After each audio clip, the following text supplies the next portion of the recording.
Puppet prime minister donkey king Imran Khan की, जिन्होंने आज प्रेस कॉन्फ्रेंस की और एक नया नक्शा पेश किया है। मैं इमरान खान से ये कहूँगा कि ये युथियापे के काम तुम्हारी पूरी पार्टी तो कर ही रही है और तुम उनके ज़ाहिर गुरु हो, गुरु घंटाल हो, तो तुम ज़्यादा करोगे। तुम जब तक रोज़ एक बेवकूफ़ी की ट्वीट या बयान ना दे दोगे तब तक तो तुम्हारा दिन शुरू नहीं होता।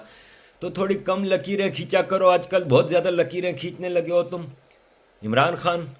बात दरअसल ये है कि अगर जितना तुम इंडिया के नक्शे पे और जियोग्राफी पे तुम फिक्र करते हो, इतनी फिक्र अगर तुम पाकिस्तानियों अगर पाकिस्तान की जियोग्राफी की फिक्र करते ना, तो आज आधा पाकिस्तान लूज ना कर जाते।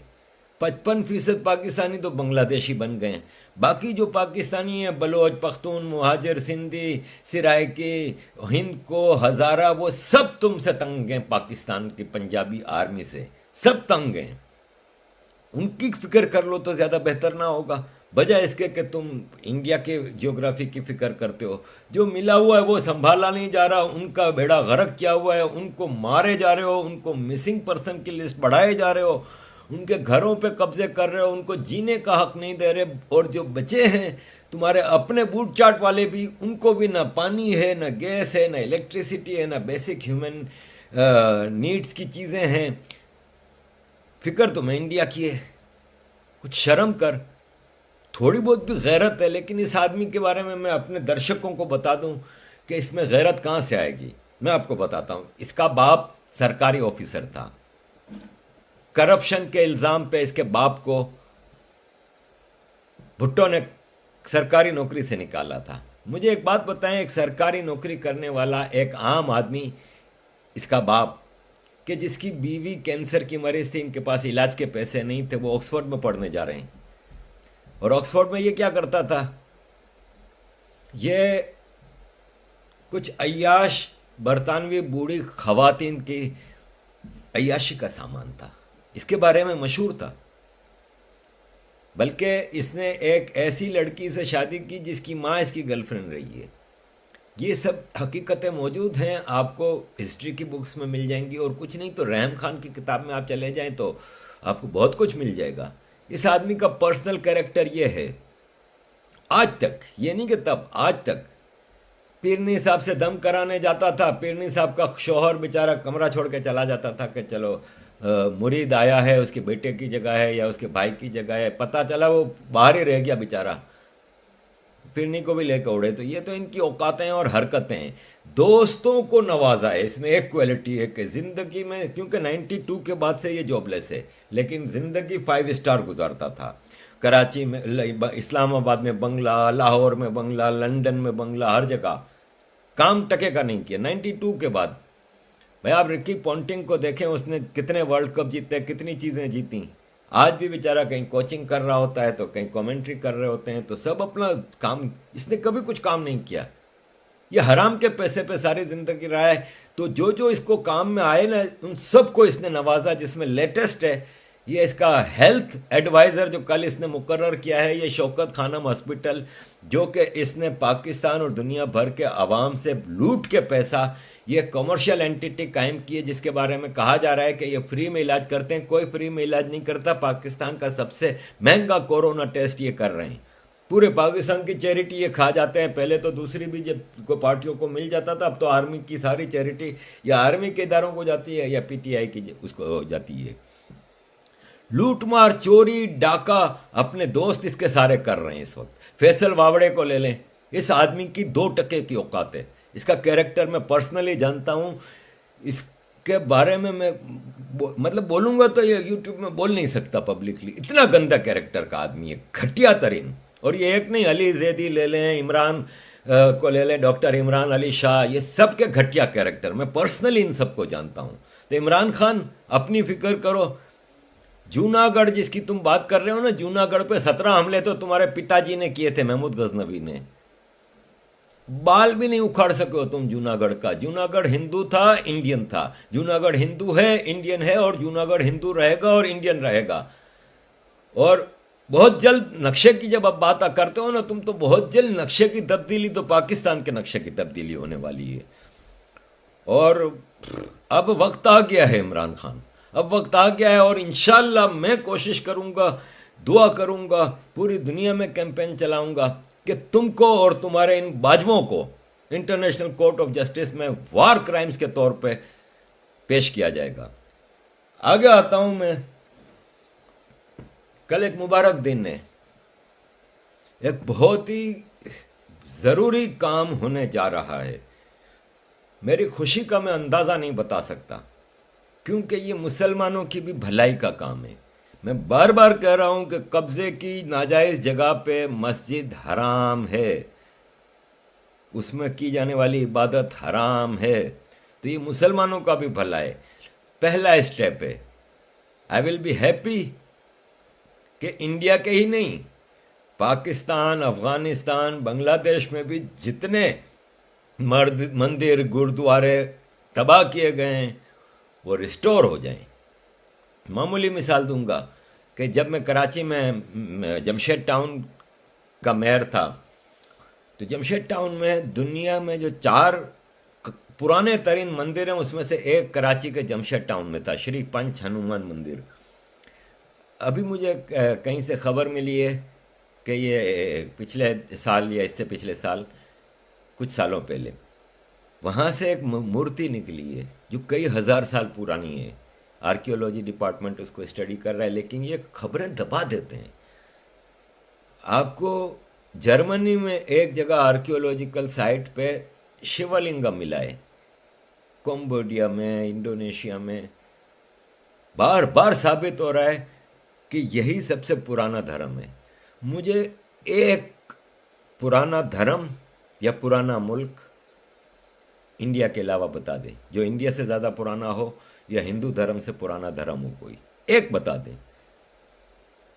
ये इनकी सर्वाइवल, इनकी सच्चाई है। अयोध्या के हवाले से मैं मुबारकबाद दूंगा अगेन पूरे हिंदुस्तान के लोगों को, ख़ास तौर पे मुसलमानों को। यहाँ पे भी मुझे कई लोग वो कह रहे हैं कि आरिफ भाई ये कोई फैज़ साहब हैं जो पद यात्रा करके जा रहे हैं और उधर, तो आप सपोर्ट करें उसको। तो देखें, मैं यहाँ पे सपोर्ट करता हूँ अपने हिंदू भाई बहनों को। क्यों कि ये इनके लिए एक बहुत ज़रूरी मकाम है, बहुत ज़रूरी स्टेप है। और जिस तरह मुसलमानों ने बार बार पीठ मारे में छुरे मारे हैं और मुसलमानों के इन्वेडर्स ने यहाँ पे कत्लो गारत की है, तो शर्म से डूब मर जाना चाहिए उन मुसलमान लिखारियों को जो आज अयोध्या के खिलाफ लिख रहे हैं। उनको शर्म से डूब मरना चाहिए। होना तो ये चाहिए कि आओ हिंदुस्तान, पाकिस्तान के तमाम मुसलमानों मिल के अपने हिंदू भाई बहनों से माफ़ी मांगे कि हम लोगों ने हमने तो नहीं, लेकिन हमारे कम्युनिटी के जो इन्वेडर्स थे उन्होंने इस देश पे, इस देश के वासियों से बहुत ज़्यादा जुल्म किया है। हमें माफ़ी मांगनी चाहिए इनसे। मैं बार बार कह रहा हूँ कि कदर करो जो तुम्हें ये लोग मिले हैं। अगर तुम्हारे जैसे तुमको मिलते ना तो पता चल जाता। तो फैज़ साहब हों या कोई भी हो, मैं यहाँ पे इस पॉइंट ऑफ व्यू से हूँ कि हम सॉलिडरिटी तो दिखाएं। हम जितनी सॉलिडरिटी बातचीत के ज़रिए वो कर सकते हैं, लेकिन उस रिलीजियस अफेयर्स में हमें पर्सनली इंटरफेयर करने की ज़रूरत नहीं है। Let Hindus celebrate this freely. और ये है कि हमारी सॉलिडरिटी उनके साथ होनी चाहिए, हमारा सपोर्ट होना चाहिए। और अगर किसी को अयोध्या मंदिर में जाना है तो बाद में जा सकता है ना, ज़रूरी कल ही जाए।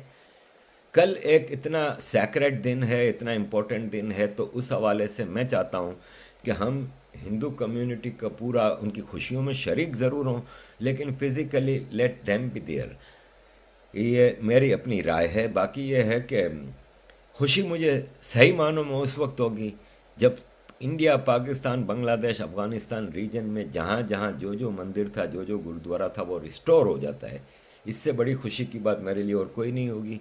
एंड जम्मू एंड कश्मीर में भी मैं चाहूँगा कि बहुत जल्द रिपैट्रिएशन ऑफ कश्मीरी पंडित्स हो जाना चाहिए और उनको एक सेफ एनवायरनमेंट दिया जाए और उनकी लूटी हुई रिलीजियस एंड कमर्शियल प्रॉपर्टीज़ जो हैं वो रिस्टोर करके इनके हवाले की जाएं।